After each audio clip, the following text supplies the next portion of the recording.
Hello बच्चों। आज सभी सीबीएसई बोर्ड के स्टूडेंट्स का अकाउंट्स का पेपर था और आज हम लोग उसी पेपर की आंसर की को डिस्कस करने वाले हैं बच्चों।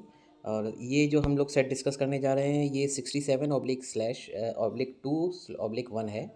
तो जो भी बच्चों का ये सेट आया था वो अपने आंसर की इस आंसर की से अपने आंसर्स को मैच कर सकते हैं। पहले मैं आप सबको बच्चों ये पेपर दिखा देता हूँ जो पेपर था, ताकि आप लोग को अच्छे से पता चल जाए हम लोग कौन सा पेपर यहाँ पे डिस्कस करने जा रहे हैं। तो बच्चों ये पेपर कुछ इस तरीके से था, पार्ट ए एंड देन फिर हमारा ये क्वेश्चन 27 से यहाँ से पार्ट बी स्टार्ट था। तो बच्चों आई होप आप सबका पेपर बहुत अच्छा होगा। तो जब हम लोग ने यहाँ पे पेपर तो देख ही लिया है, अब हम लोग अपनी आंसर की तरफ चलते हैं बच्चों। चलिए बच्चों, हम लोग फटाफट से अपने सारे आंसर्स मैच कर लेते हैं। ये हम लोग सबसे पहले पार्ट ए डिस्कस करने जा रहे हैं 67/2/1 सेट का। बार बार बच्चों बता रहा हूँ, ध्यान रखना है। कोई और सेट अगर किसी बच्चे का था तो वो वीडियो ना देखे, उसके लिए सिर्फ ये वेस्ट ऑफ टाइम होगा बच्चों, ठीक है। चलिए क्वेश्चन 1 से का में अगर हम लोग देखें तो उसमें दो पार्ट थे, A and B. Part A का करेक्ट ऑप्शन है सी एंड पार्ट बी का करेक्ट ऑप्शन है ए। ओके। क्वेश्चन 2 में बच्चों आप लोग देख सकते हैं करेक्ट ऑप्शन है ए, जिसका कि आंसर था 40,000। क्वेश्चन 3 के जो दो पार्ट हैं ए एंड बी, इसमें फर्स्ट पार्ट यानी ए का करेक्ट ऑप्शन था ए एंड बी का करेक्ट ऑप्शन था बी। क्वेश्चन 4 में बच्चों करेक्ट ऑप्शन आपका बी होगा, 6 मंथ्स। क्वेश्चन 5 में करेक्ट ऑप्शन है ए यानी कि गेन ऑफ 80,000। क्वेश्चन 6 में करेक्ट ऑप्शन है बी यानी लॉस ऑफ 6 लाख। क्वेश्चन 7 में करेक्ट ऑप्शन है A, private placement of shares. Question 8 में बच्चों करेक्ट ऑप्शन है ए, जो ए पार्ट है उसका करेक्ट ऑप्शन है बी, 46। एंड जो बी पार्ट है क्वेश्चन 8 का, उसका करेक्ट ऑप्शन है ए, 20,000। इसके बाद बच्चों क्वेश्चन 9 में करेक्ट ऑप्शन आपका 2:1 है, जो कि डी था। क्वेश्चन 10 का करेक्ट ऑप्शन है C, called up amount on shares. Question 11 में करेक्ट ऑप्शन आपका बी है, ₹2 लाख का। क्वेश्चन 12 में भी दो पार्ट थे ए एंड बी। ए का करेक्ट ऑप्शन है ए एंड बी का करेक्ट ऑप्शन होगा बच्चों डी। क्वेश्चन 13 में भी दो पार्ट हैं ए एंड बी। ए का correct option B and the correct option for B part is option C. Question 14 में करेक्ट ऑप्शन बच्चों सी आएगा आपका, ₹7 लाख। क्वेश्चन 15 में करेक्ट ऑप्शन है ए। क्वेश्चन 16 में करेक्ट ऑप्शन आपका बच्चों डी है। यहाँ तक बच्चों ये हमारे MCQ क्वेश्चन थे। अब हम लोग जो प्रैक्टिकल क्वेश्चन हैं उस पर चलते हैं। क्वेश्चन 17 में हमारे दो पार्ट थे A and B. Part A में हम लोग बच्चे देख सकते हैं, ये हम लोग को दो पार्ट दिए हुए थे। जो हमारा शेयर डिवेंचर्स को इशू करने की एंट्रीज़ बनानी थी, दो पार्ट थे। दोनों पार्ट्स की एंट्रीज़ बच्चों हम लोग देख सकते हैं। आप लोग इसी से मैच कर लीजिए अपने अमाउंट्स भी और एंट्रीज़ भी। इसके बाद बच्चों अगर हम लोग क्वेश्चन 18 के ए पार्ट की तरफ चलें तो यहाँ पे हमें 18 के में profit and loss appropriation account बनाना था।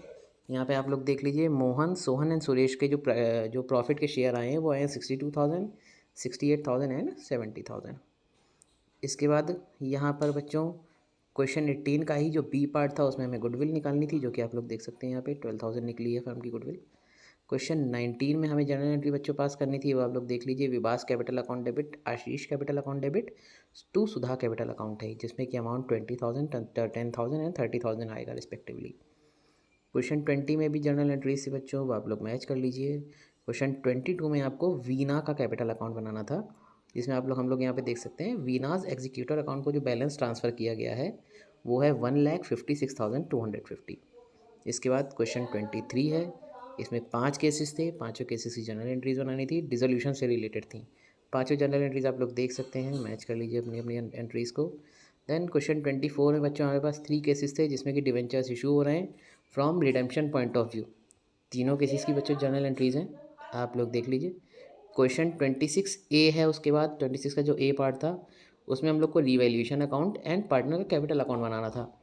पूरा डिटेल सॉल्यूशन अगर आपको बच्चों चाहिए तो मैं आपको प्रोवाइड करा दूंगा, बट यहाँ पे मैंने आंसर्स दिए हुए हैं। रीवैल्यूएशन अकाउंट में गेन आएगा 40,000 एंड पार्टनर्स कैपिटल अकाउंट के जो बैलेंसेज आएंगे वो आएंगे माधव, गिरधारी और ज्योति के 3,60,000, 2,20,000 एंड 40,000। सिमिलरली क्वेश्चन 26 बी में भी हमें रीवैल्यूएशन अकाउंट और पार्टनर्स कैपिटल अकाउंट बनाना था, रिटायरमेंट का क्वेश्चन था। रीवैल्यूएशन अकाउंट में हमारा फिर से गेन आ गया है 1,20,000 एंड पार्टनर्स कैपिटल अकाउंट में बच्चों जो बैलेंस आया है वो आया है राधिका का 3 लाख, रूपांशी का 2 लाख एंड रिद्धिमा का नील है, क्योंकि रिद्धिमा रिटायर हो रही हैं तो उनको पेमेंट किया जाएगा, जो कि हम लोग नीचे देख सकते हैं कि Radhika bring out ₹48,000 from firm. Adjustment of capital में राधिका 48,000 फर्म से निकालेगी कैश।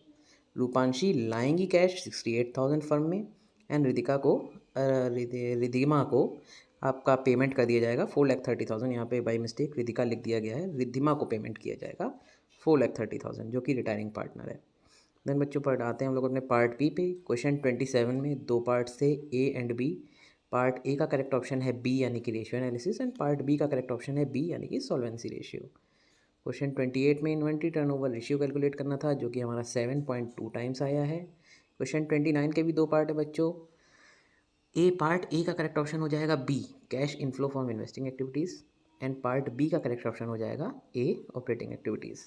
क्वेश्चन 30 में करेक्ट ऑप्शन आपका ए है कैश विड्रॉन फ्रॉम बैंक 7,000। ये ट्रांजैक्शन आपके कैश एंड कैश इक्विवेलेंट्स पे कोई भी इफेक्ट नहीं डालता है। ये क्वेश्चन में पूछा गया था। देन क्वेश्चन 31 में आपको मेजर हेड एंड सब हेड्स बताने थे तीनों चीज़ों के। तीन पार्ट्स हैं उसमें। पार्ट ए का जो मेजर हेड है वो है करंट एसेट एंड में सब हेड होगा ट्रेड रिसीवेबल्स। वो आपका पार्ट ए में आपका बिल्स रिसीवेबल दिया हुआ है। पार्ट बी में बच्चों आपको सिक्योरिटी प्रीमियम रिजर्व दिया हुआ था। तो सिक्योरिटी प्रीमियम रिजर्व हमारा मेजर हेड जो होता है उसका होता है वो शेयर होल्डर्स फंड एंड जो सब हेड जिसमें वो शो होता है वो होता है रिजर्व एंड सरप्लस।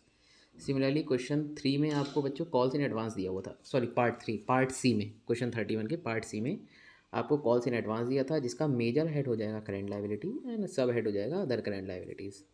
क्वेश्चन 33 का ए पार्ट में अगर हम लोग चाहें तो फर्स्ट पार्ट में बच्चों में रेवेन्यू फ्रॉम ऑपरेशंस निकालना था जो कि निकला है 6-7 लाख फॉर 50,000 एंड पार्ट 2 में हमें बताना था कि परचेज ऑफ गुड्स जो है वो हमारे ऑपरेटिंग रेशियो को इंक्रीज़ करेगा, डिक्रीज़ करेगा या क्या इफेक्ट डालेगा। तो ये बच्चों इंक्रीज़ कर देगा हमारे ऑपरेटिंग रेशियो को। दैन क्वेश्चन 33 के बी में आपको बच्चों पाँच पार्ट्स दिए हुए थे, चार पार्ट्स दिए थे और चारों ट्रांजेक्शन का आपको इफेक्ट बताना था। तो आप लोग देख सकते हैं पार्ट 1 जो है उसमें आपका इफेक्ट आएगा इंक्रीज़, सेकंड पार्ट में कोई चेंज नहीं आएगा रेशियो पे, थर्ड ट्रांजेक्शन जो दिया है उससे आपका रेशियो डिक्रीज़ कर जाएगा एंड फोर्थ ट्रांजेक्शन में से भी सिमिलरली डिक्रीज़ कर जाएगा। तो बच्चों ये थी आंसर की हमारे इस सेट की। आई होप सभी बच्चों का पेपर बहुत अच्छा हुआ होगा। ऑल द बेस्ट बच्चों।